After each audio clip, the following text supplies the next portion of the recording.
Okay, you don't have to clap after each one, but thank you. But thank you. Um, and then last year, I was at the Right On residency and worked on a project. I call it my Big Legacy Project. It's stories from my childhood. And so I'm working on it again this year, kind of trying to hone it down and figure out where I'm going to send it. And it's called Summer Days at the Five and Dime. And this is the first poem from that book. It's a palindrome. I am. I am born of the stars, made with light and funny bones, with naturally curly hair. Mother said I was always in motion, unruly as my hair.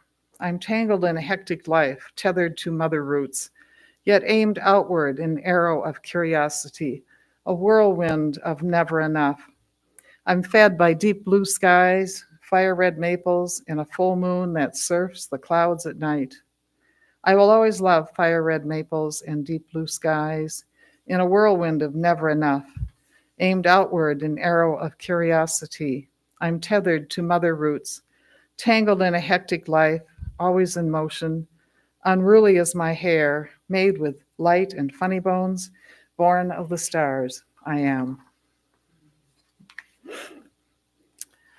And the title poem from the collection is Summer Days at the Five and Dime. At the end of Kent Street, on the other side of Grand Avenue, the Ben Franklin Five and Dime beckons.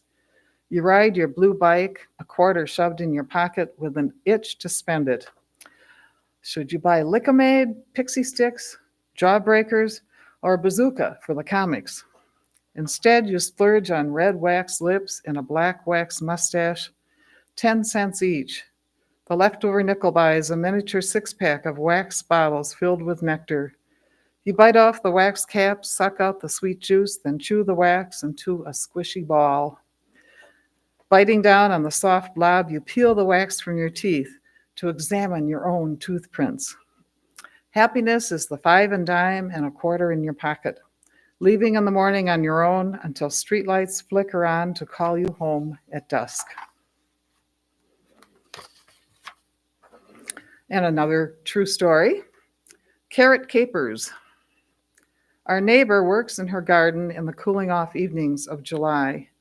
Wooden planks outline feathered rows of carrots. Mrs. Traeger squats down on those boards after supper, weeding row after row, her trowel poking the soil of her tidy garden. When she goes inside, we neighborhood kids roam the backyards at twilight, sneak into her garden, pull a few carrots, knock off chunks of dirt, slapping the carrots against each other. We scrub the orange tapers on our shorts, bite off an end with a crisp snap, the taste of sweet mischief on our tongues. And then I have a haibun. It has two haiku in it. It's called Endless Summer. Becky and I sunbathe in baby oil, press adhesive tape W's to our thighs, and tan everywhere but there. The white W is for our heartthrob, William. It's our summer of 13, rock and roll on the radio, sealed with a kiss. Johnny Angel, she loves you, yeah, yeah, yeah. We camp out in the backyard in my brother's green pup tent pitched under the maple. Popcorn, pillows, and flashlights litter the tent. My transistor blares, big girls don't cry. The haiku, crickets wrap sound around everything that's changing. Next morning, when the sun heats up the dark tent, we fling open the door flaps to remnants of last night. A scattered deck of cards, rumpled sleeping bags, popcorn seeds in the bottom of the bowl. Our cat is out hunting this morning. We hear her little bell. I coo, Inky, Inksby, oh my kitty, my sweet. Inky chases a gray mouse into the tent. Tiny claws scratch up Becky's back, inside her pajamas. The tent bulges like two watermelons in a Super Valley bread bag. Inky runs off. We scramble out of the tent into the house. Adhesive tape dangles. Our W's, beacons of white on our thighs, and not a boy in sight. The haiku, all is quiet. A mouse sleeps in a girl's shoe. True story. Pardon? Tell us what a haiku, what makes it a haiku. The words of a, oh, you don't understand it? I don't know what haiku is. Oh, haiku is a Japanese poetic form, and it's usually 3 short lines and typically 5 syllables, 7 syllables, and 5, but it doesn't have to be. So mine aren't quite that, it depends. And it's usually something related to nature and possibly with a turn, something that surprises you in the end. So how did I do? Pretty good? What? Next, I'm going to switch to a topic that's been in the news a lot lately. My first book was Becoming Transparent, One Family's Journey of Gender Transition. And I feel it's really important to bring some of those forward right now. It's the story of our family and our daughter. And she transitioned 12 years ago, so it's been a while. And this was done by Finishing Line Press back in 2017. And this was a poem that I knew that somebody that said they were going to be here tonight that didn't make it liked this poem, so I was reading this for her. After a long talk with my daughter. On my walk, I see a mallard mother lead her string of ducklings to water. I watch her charges slip into the pond as she touches each tiny beak, all accounted for, each yellow fluff. As your mother, I can't fix what others think. I can't help you have all good days. I can no more keep you safe in bathrooms, hire you, or make you love yourself every day than this mother duck can keep her offspring away from the muskie, lurking below the surface, ready to pull one under. But we both try. If only I read more, talked to more parents of, or crafted better arguments to convince doubters. Today I watch Mother Mallard and her ducklings paddle away, knowing she cares for them until it's their time to fly. Instinctively, I know we are both doing our best, our very best. And I think the best thing we can do these days is have good allies. So I think part of the thing is to educate, and that's part of what this book does. And we've had tea wiped out of the vocabulary and websites by our government, and it's very concerning. And so I thought I would read the poem in here called Gender Dysphoria that kind of tells you how it is, that it's real. And this is just one story because it's just how our family was. Because if you've met one transgender person, you've met one transgender person. Everyone is so different. But this is how it worked for our daughter. Gender dysphoria. The opposite is euphoria. But dysphoria is anxiety that grows undefined at first, like being in a dark woods, lost or something. Only worse, like feeling perched at the edge of an abyss. Not aware of what is possible, still not fitting in with the jocks or the preps. A guy, but not a guy. Something feels definitely wrong. A disconnection from others' expectations. More than not conforming, like being in a parallel universe. Some people say it's just a phase, or why can't you just be gay? And that makes her feel even worse. Dysphoria hangs on day and night, where her nights are wakeful and her days demand sleep. The fact is, the true sense of self is euphoric. Fact is, transition is difficult. She can't choose how others will react to her. Many are rejected by their families. Fact is, 41% of transgender people lose hope, attempt to end their lives, unless they get love, the unconditional kind, love for being who they are, and accepted, the fit-in kind, where we help them feel worthwhile, valuable. Truth is, for those who see no love or inclusion, their journey can end badly. Our family rejoices. She's found her way. And yes, she's still with us.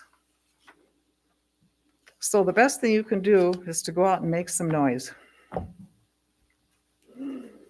And then I thought I should read something I worked on this week and I debated, but this is one that is kind of in response to the news this week. And I'm working on a sequel to this book, and I think I'm hoping that this will go into it. And it's called Bread of Life.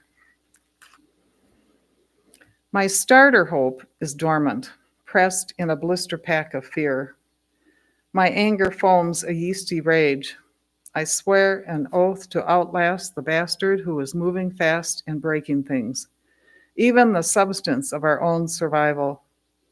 I'm famished as I forage for better days. My hunger growls, brewing in an oxygen of hope, feeds on the growth of knowing, the yeast of facts, of research, the science that can save us. I'm not gentle with how I need the bread of life.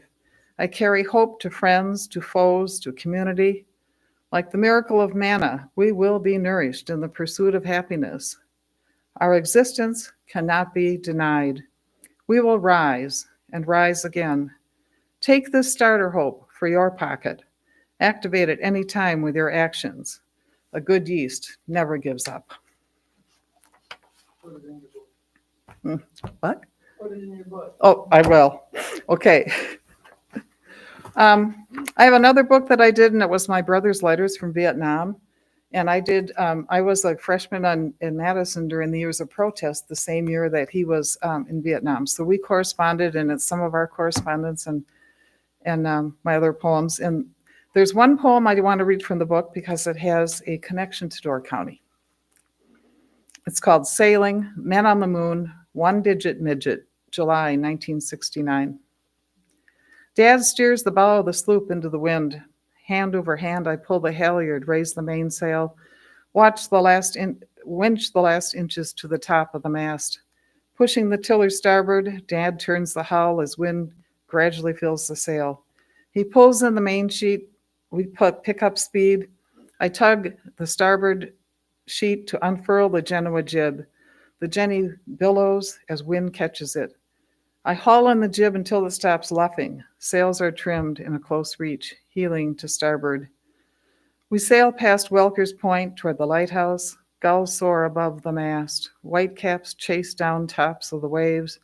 From the deck, I stare at an azure sky and think about the men who walked on the moon today. It's almost my brother's 24th birthday. He's a one-digit midget in Vietnam, with less than 5 days until he returns to the world. I think about the men kicking up moon dust and the napalm burning in Vietnam, soldiers kicking up dust in combat, and the other side of our blue marble. A sudden puff of wind catches the sails. My brother writes home. He misses sailing the most. And then we have a wonderful program right on up here called Art Speaks, and Peter and Carrie coordinated and have done a wonderful job. And we meet often.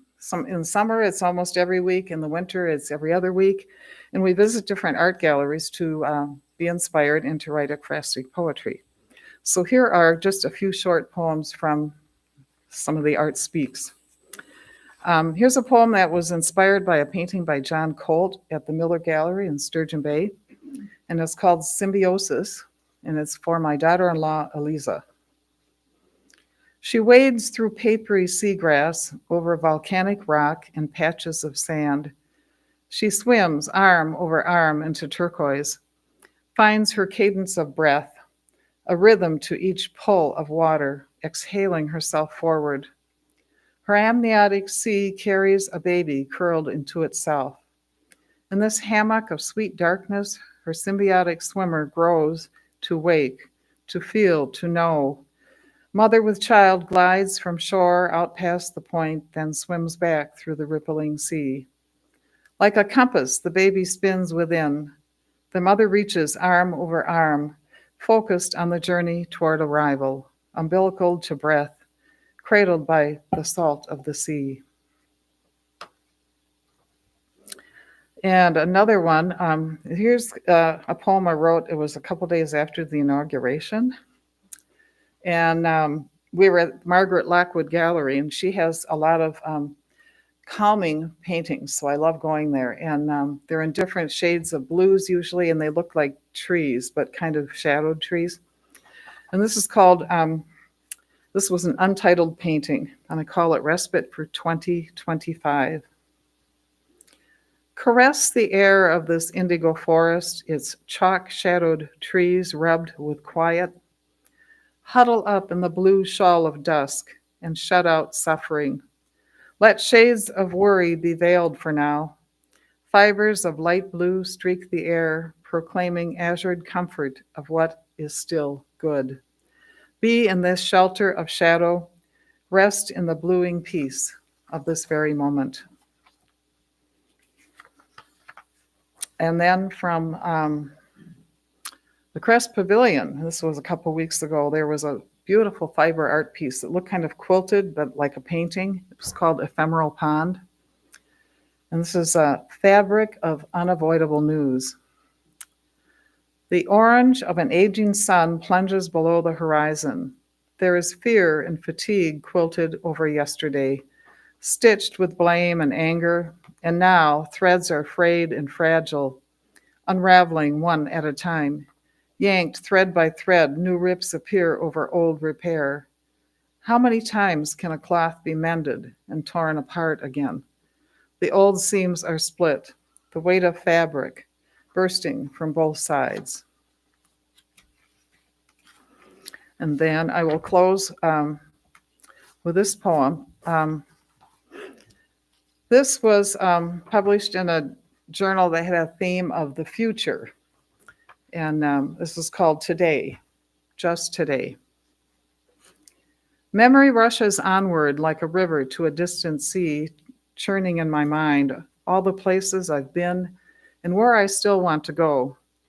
Oh, to stop, here, now, to dangle my feet from the mossy bank of today. Red maples arched over me, a crisp blue sky. Let this cold water rush over my tired feet. Let me breathe in the season of now. I want to tame the eddy of time, slow the swirl of it all, the passing away of days and people. Hold the future distant as a purpled mountain, a horizon far away. I am not yet ready. Let me linger longer. One more day, one more week, one more year. So, thank you. And now, Tori.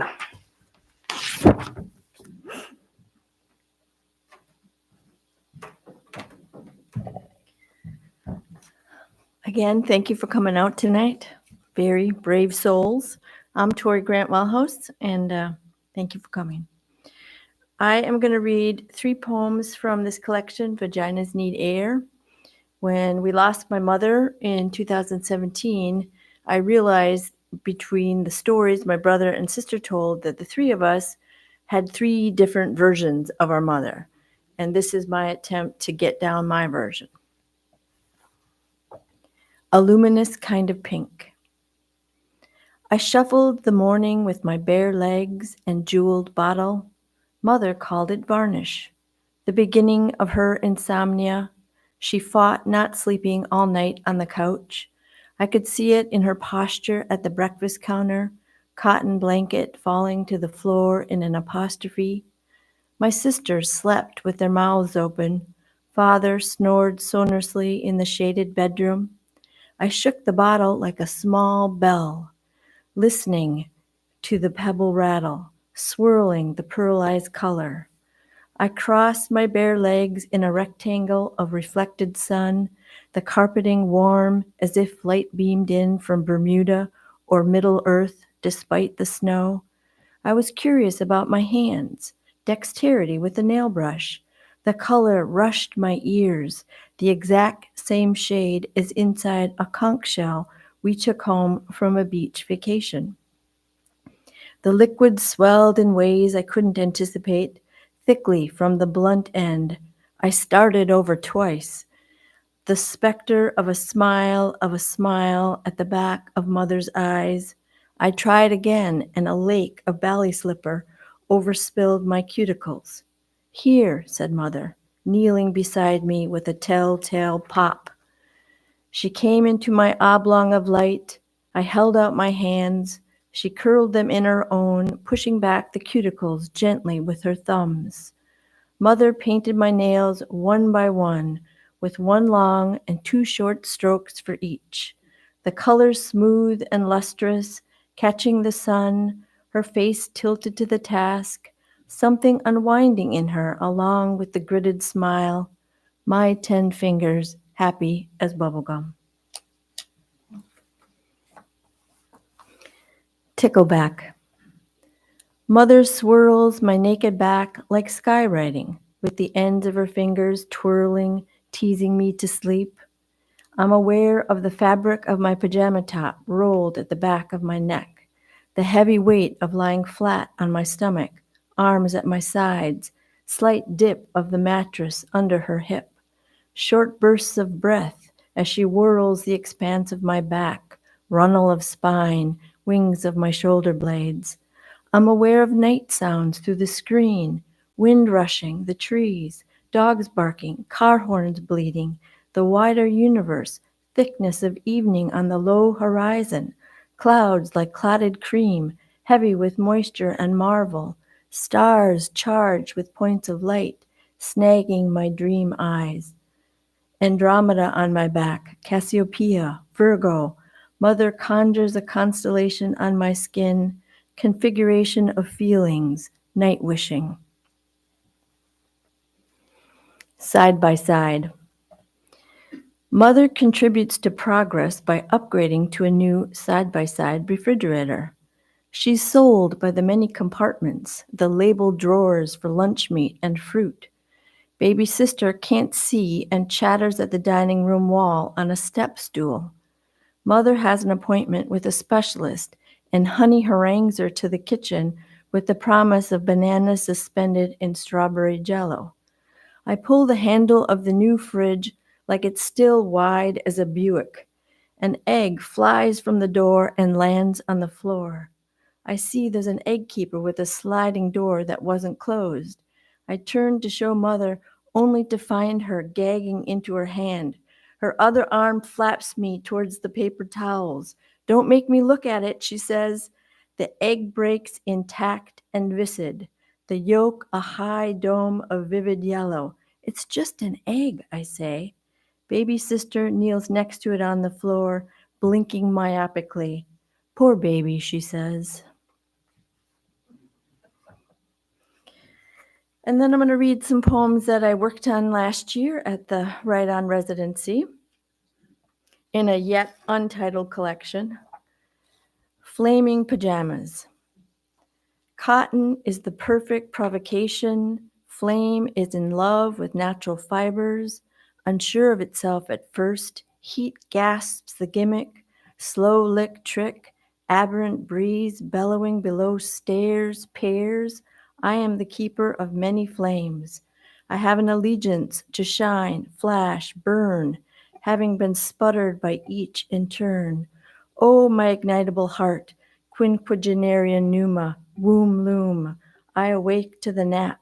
My pajamas are on fire, blaze trapped in a cage, a lean-to of sticks of my own making, knotted and gnarled, spare and magnified. Stirring catches the whole thing. A spark must flourish, lured by fabric, pattern, chronology, burnishing the years like a cautery. I remember my 2 ribs, brittle by now. They tell me less is more.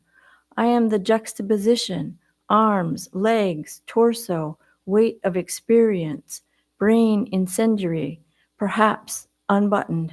I can dream easier. The bird inside the mothering. This is a golden shovel. After May Swenson. The bird inside the mothering, careful, under folded wings, fluffing up lips, and sonar plumpness too, protect an aquanut, slick with fluency, glistening arils, petals, crooning transparency, nose touching snuff of fontanelle, traveling up to the vision of gold, smelling beginning where pollen is the sharing of everything into your perigee, your heat-centering navel, your hands cup. And the line is, careful lips to slick petals, snuff up gold pollen into your navel cup. On the other side of the door, her eyes are huge, whites of a blizzard. I serve dinner on a door. Parents, siblings, cousins arrive from all directions, riding in on their horses, mules, tanks. They shed their matted wool and fur, leaning on the door with their elbows, last knuckles. The air foams and froths, beery spaces where conversation fizzes. The men are ravenous, laugh too loudly. The women rearrange the tableware. The children press their foreheads to the door. Steam is an engine of what can be, what cannot. Somehow we make room for more. We grace our puny prayer. Platters are passed around the door from hand to hand. My niece's eyes are too big for food. Sitting in her father's lap, she asks, "Why do none of you speak of my dead mother?" Forked tines toll. Our breath plumes in slow motion. I reach for the icicle in my heart, her trembling hand. On the other side of the door is a pond frozen over. Snow flies in large clumps. Twinkling lights shine through white shells glowing with snow. My niece and I skate circles, snow splotching our hair, cheeks, noses. Your mother loved the snow, I tell her. My niece sticks out her tongue to taste what's fleeting. And then finally, I have a few of my more recent poems. These are weird wannabe sonnets without a lot of the discipline, mainly because lately I can't seem to write a poem longer than 14 lines. And I'm calling these 4-letter words. Mind. There's a word, they say, in Morrisher, mind, not in the sense of thinking organ, but in the sense of remembering. Do you mind the time he ran away? As in, can you bring it to mind? As in, he was always running away. Mining, they ask? Are you mining? As in, do you remember what he looked like before he left? As in, he's in the wind with a consonant capacity for disappearance. The North Sea fogs the air, an eruption, disruption around the silences. What is he trying to say with his breath? The sharp inhalation, 2 beats, chest, a timpani of longing. He wants to do it right, yet the cage of circumstances.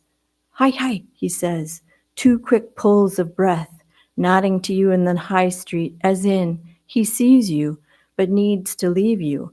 You mind the tourmaline beseeching in his eyes, the echo of his feet on the harbor dock, the sailing away. Race. She signed us up for races, triathlons, duathlons, half marathons. Neither of us were made for speed. We were made for reading or redecorating. How she loved to half paint a room, a color to match her collection of glasses, a blue so blue it warbled like the song. We pedaled and pedaled until somebody flagged us back to the route. How we blasted the music, sisters of the racing heart, the sand so cold we hopped from foot to foot. She grabbed my arm, she screamed in my ear, "Ready? Ready?" I wasn't, but nodded anyway. Shock of the water.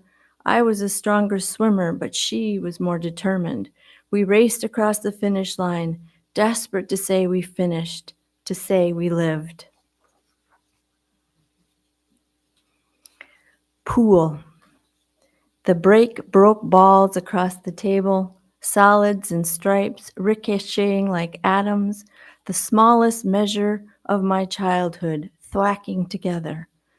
The cue slides smooth on a bridge of practice. Father molds my hand into a more stable structure by planting the heel of my palm on the slate and hooking my forefinger around the cue. I hold my breath. leaning my youthful body across the green bays like an offering to physics or geometry or father's particular curiosities. The billiard light buzzes over the table. Lessons are accidental as the balls smack, kiss, careen against the rails.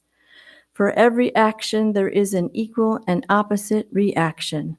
Father runs the table, shooting straight shots, angled shots, bank shots.